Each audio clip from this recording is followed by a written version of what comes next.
Hey, loves, how are you? We're on day 13 of Inner Union.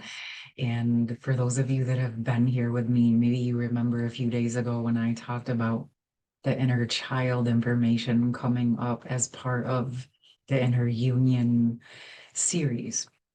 Well, other topics came up and took center stage for a few days, but now the inner child information is coming back. And this is what I love about trusting our higher selves, co-creating this content together.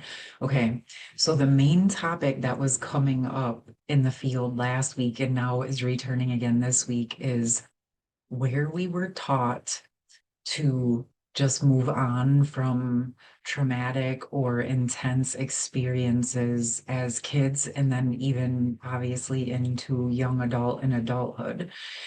But a lot of times as children, we experienced it or we saw our parents go through it or people in society. And that is where many of us really learned how to squish things. And it was seen as strong as just being able to move on. But as any of you who have been on this journey know, those emotions and those experiences or the trauma or the intensity doesn't really just go away. It just gets suppressed or pushed down, and it still just kind of runs in the background. Okay. So always know the people who were sharing that information with you and teaching you that way, that was the best tools that they had at that time.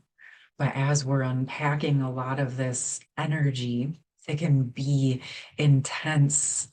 Um, it's kind of like front-loaded intensity because you're not just processing your current situations, you're processing all of that suppressed information that's been in your system back to maybe even to when you were born, but then also the ancestral information that has been suppressed. Okay. So you want to be gentle with yourself through this process and just remembering that all of that information, even if we hid it, froze it, suppressed it, whatever happened to it, it's still actually there in the subconscious mind, in the subconscious experience. So it doesn't really leave or go anywhere. And this is where we start to have those PTSD types of symptoms or diagnoses come up. Um, because there's so much suppressed information that hasn't been able to be processed that it backs up in the system.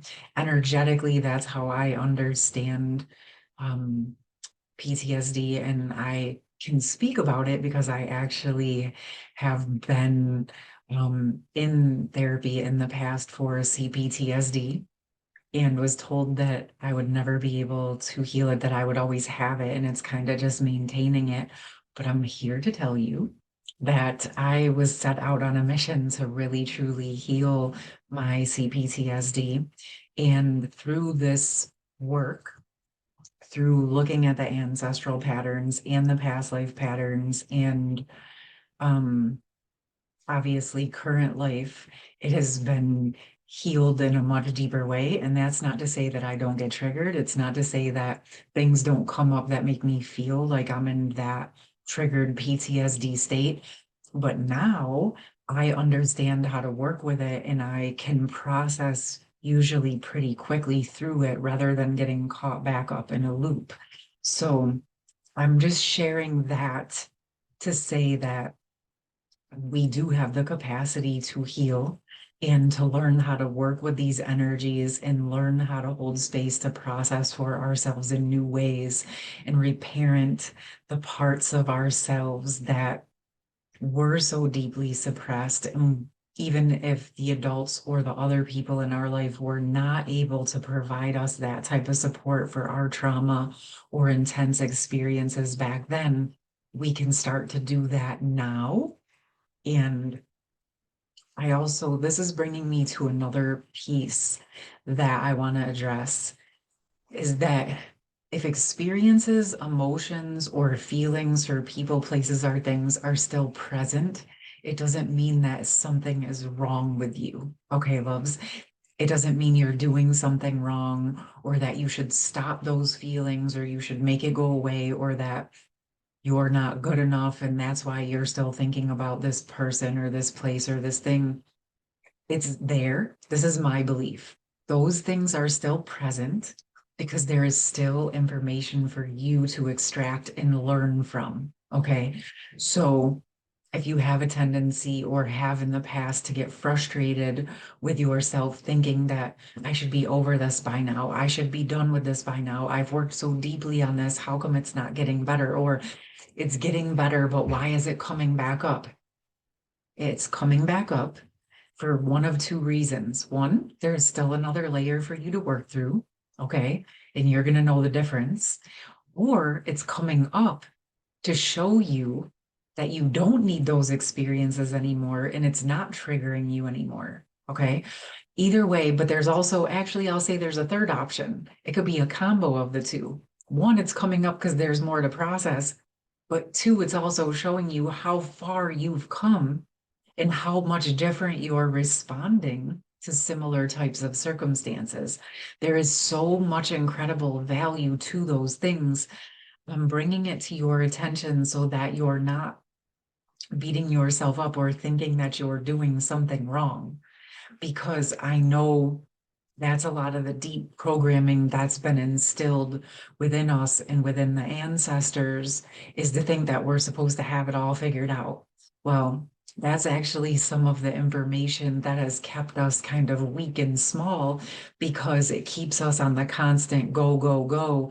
And we're not actually accessing all of our energy and power because half of it was frozen and suppressed, right? So this is why we go into these energies of thawing and unraveling.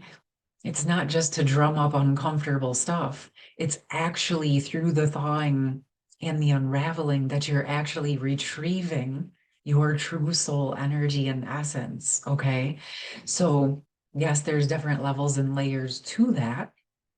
And there's not a specific roadmap, right? We're all different and our subconscious stores things differently. Okay. And you may notice that one thing comes up and it might go into a whole bunch of other memories of other things. That is how your subconscious has stored those memories and strung them together.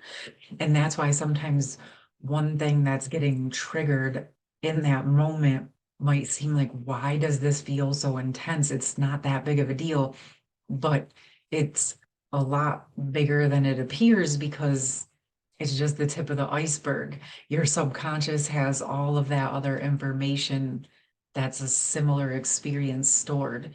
But the beauty of thawing out this information is, yes, retrieving your own beautiful soul energy back to you and restoring your life force back to you. But also, it's as those things are thawing out, it's making more space for more of your higher self energy and essence to come back to your body, to your awareness. Okay. I did feel like I was about to say something else right there, but it kind of went out the window for a moment. But if you guys have been with me at all, you know it'll circle back around if it's meant to be. I always trust that. So, since this is such a deep topic and coming into our own inner union, right? We've been talking a lot about our inner masculine and our inner feminine and how it kind of interweaves together in our own energy and how it affects our external experiences with masculines and feminines alike. But also, you will notice, if you haven't already, that when you're a lot of the times when we're dealing with people in triggered states, a lot of the times we're actually dealing with some of their wounded inner child energy, okay, where they have been suppressed or in that state of wanting to be validated, needing to be validated because of their trauma or their wounding, right? And so I'm just bringing that up to bring it to the awareness that it doesn't make you responsible for their triggers or for their behavior or responses, but it is nice to have that awareness as we're working through our own wounds and in recovering and retrieving our own inner child to starts to become easier to recognize when someone is reacting or acting from a more wounded inner child energy. And like I said, it's not that you are responsible, but it may help you come from a space of compassion and being able to kind of stay in your own energy and take care of yourself in whatever way you need to. It doesn't mean you have to participate in it. But a lot of times we have these experiences and you're like, why is that person acting like that? Like it wasn't that big of a deal. Well, it's kind of like that might be all of their triggers. That's their responsibility, no doubt. Your responsibility is to be kind and take care of yourself and try to be as neutral as possible, right? But we can't really fully be responsible for people's reactions as long as we're doing our best to come from our kindest place to our best ability, right? Because we're also human and we do things that we have to learn from sometimes. And all you can do is all you can do. You can't know what you don't know till you know it. And we're still here on this planet experiencing these human day-to-day experiences that sometimes are loaded with intense emotions. Okay. So the best you can do is refocus back to yourself, work with your trigger or your intense emotions, support yourself, show up for yourself, work to balance and neutralize those energies for yourself. And then when you're ready, revisit that with the person if it's appropriate. Okay. We're also just going to get some messages of support around this topic. What are some of the best messages that we can bring in? Let's see. The Sun card flew out, which is awesome. Oh, wow. We got 3 big cards. This is interesting because it's triggering something in me totally different than what I thought message-wise. I'm not triggered emotionally, but I thought this was going to head one way and it's heading another. So this actually feels to me is like, right, that inner child, that innocent, that beautiful, gorgeous life that we have going on, right? Or that thought of like what a good childhood might be. And then we have this tower of everything kind of collapsing or things not quite working out like we thought it should. Okay. But the magician came after this. So what this is making me think about is the way that we alchemize things, okay? And if we can reframe it to look at whatever didn't go so great in our childhood or young adulthood was actually there to prepare us, to train us for what we're actually here to do, okay? So if we reframe it in that our parents were actually training us to be ready for our purpose at the higher levels, it can shift a lot of things. I myself have actually done this. Um, my mom started kicking me out at like 13, and not because I was a bad kid. There was just a lot of issues there. Okay. But it was really because I was just speaking truth and it was making her uncomfortable because she just wasn't ready to actually deal with those things. But I was a little kid and I didn't know the difference. I just didn't understand why things were happening. Okay. But with that being said, now I can look back at it and I've had to process some trauma, right? Like I've just expressed to you. But at the higher soul levels, there's different levels and layers. It's not to say that that was okay that she treated me that way. I still needed to balance that out. And my mom and I were able to do quite a bit of healing before she crossed over, which I'm grateful for. But at the soul higher levels, I was able to look into it and see it that it was helping me become strong. It was helping me be comfortable in a lot of quick changes and shifts.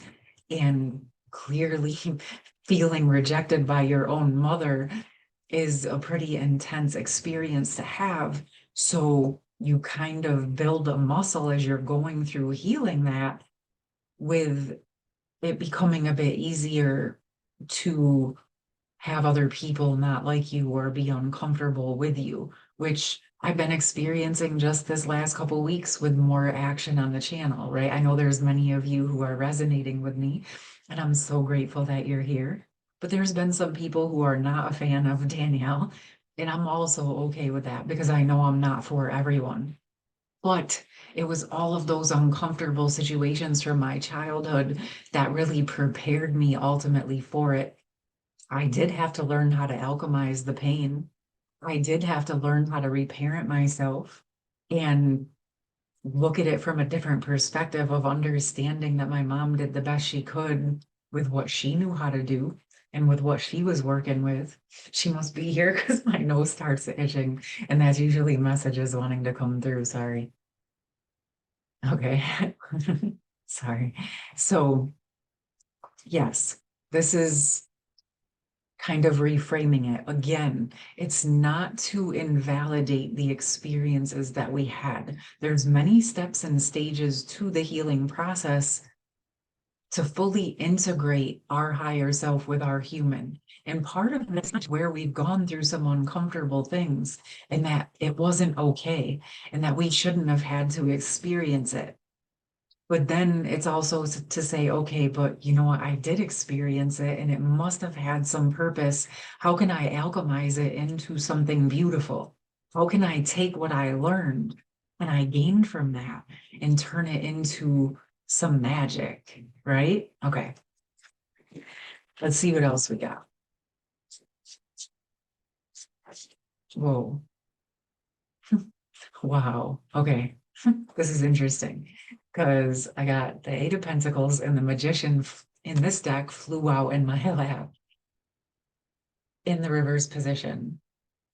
And what this is bringing to me is that taking all of this information and alchemizing it, right? And then flipping it, working it, allowing it to integrate with your system, right? Allowing it to become the magic.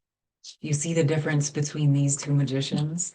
Like he's pulling it in, and this one is grounding it into the earth. And with it in the reverse, to me, it felt kind of like that hangman energy of seeing the reversal of it. So it's like you're alchemizing the pain and then you're turning it into something useful that you can ground in and make all of these new creations based on what you've been learning through your processes. Okay. Obviously, only take this information if it resonates. And like I said, this is not about spiritually bypassing the truth of what has happened to you or to us. Part of it is acknowledging all of it, looking at the truth of the discomfort, but through allowing ourselves to hold sacred space for ourselves to transmute that discomfort and that pain, and then extracting the beauty out of it, alchemizing the pain and turning it into something beautiful that you can then turn around and share in whatever way you feel guided. It doesn't really matter, but you see how she took that. He took it, she took it, and turned it into all of these beautiful potentials. Okay. And what's coming to me is we're also doing this, like I said in one of my earlier videos, is in hopes that the younger generations will not have to transmute these levels of pain.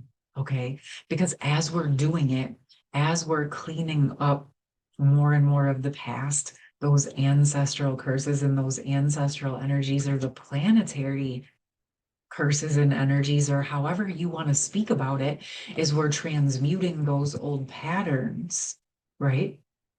It's allowing us to drop in new patterns. And what's coming to me is that as we're stepping more and more into our truth and becoming more comfortable and embodied in who we are, it may make some people uncomfortable.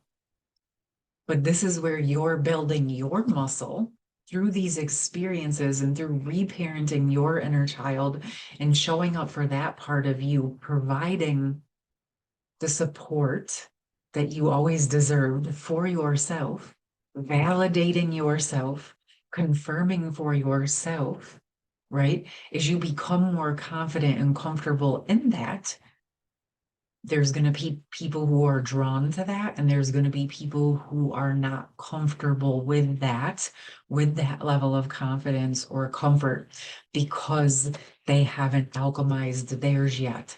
It's all okay. Whether people are drawn to you because they want to learn from you or share with you, or if they are repelled from you because they're not wanting to do that work or they're not ready, it's all okay. And it's all exactly whatever it needs to be. And the piece, I think why this is really coming up today is because we were talking this last few days about being called up into our next level, right? And being called to share our gifts, our abilities, our service, our wisdom. And part of that is building the muscle to be able to show up in ways that may be more vulnerable. But if you've gained that strength of supporting, loving, protecting, and showing up for yourself, it is a lot easier to stabilize and navigate what's coming in your field in the external. Okay. And the stronger you get in it, the more those outer uncomfortable situations are going, the quicker they're going to exit. They may still come into your field, but it's not to punish you. It's to show you how strong you're getting, how much you've learned. And if you can look at it like that, it's like, oh, I leveled up. So they're going to throw the pitches at me a little faster or a little different because I'm upping my skills. Okay. And seeing it somewhat like a game in that sense within yourself, not like an external game, but like that you're in training and you're in strength training. And your strength training is coming from different dimensions, different levels, different layers, and internally and externally. So, yeah, y'all are some warriors in a whole different type of way. It's like a different type of intelligence that we're operating in as we're allowing ourselves to thaw out all of who we are. Okay. We're bringing more and more of that power and energy back to the table. But it's also important that we learn how to neutralize our triggers so that we're using these abilities in loving ways, right? In ways that are beneficial for ourselves and others. So you're learning how to reparent yourself in essence as you're healing the hurts or the traumas and you're gaining back all of that gorgeous energy, it's through that process where you're learning how to wield your true power. Okay. Because as you free those parts of your energy, more and more of your power is coming back online. And I like to use the analogy of, say, like, working with a horse. Okay. So you have a wild horse. In a sense, your true core energy at a soul level, unbridled, is like horsepower, this wild, gorgeous horsepower. But that can be really overwhelming if you don't know how to use it, right? If you have a wild horse and you don't know how to tame it or ride it with the reins, it can be very overwhelming, right? That horse is kind of running the show, which can be scary. But if you are able, maybe at first we want to put the horse in the corral, right? Just right, and that's it. Like just get him in the stall and leave him there. Okay. And that's in a sense what we've done with our gifts and abilities. But as we thaw out and we get more comfortable and allow the shock to thaw, we can go ahead and get the horse out of the stall and bring it more into the corral. Sorry, I don't have horses, so I'm not fully up on the terms at this moment, even though I know them. It's being lost on me because my brain is in so many places right now. But you train the horse, you work with the horse. I think it is in the corral, right? and the horse gets used to your energy and you get used to it, and then you maybe get to learn to ride it within that, and you work with the reins and you build this connection in the relationship with the horse, just like you do with your own higher abilities and higher self energy. Okay, and when you and the horse are ready, you go out of the corral and you go free riding, right?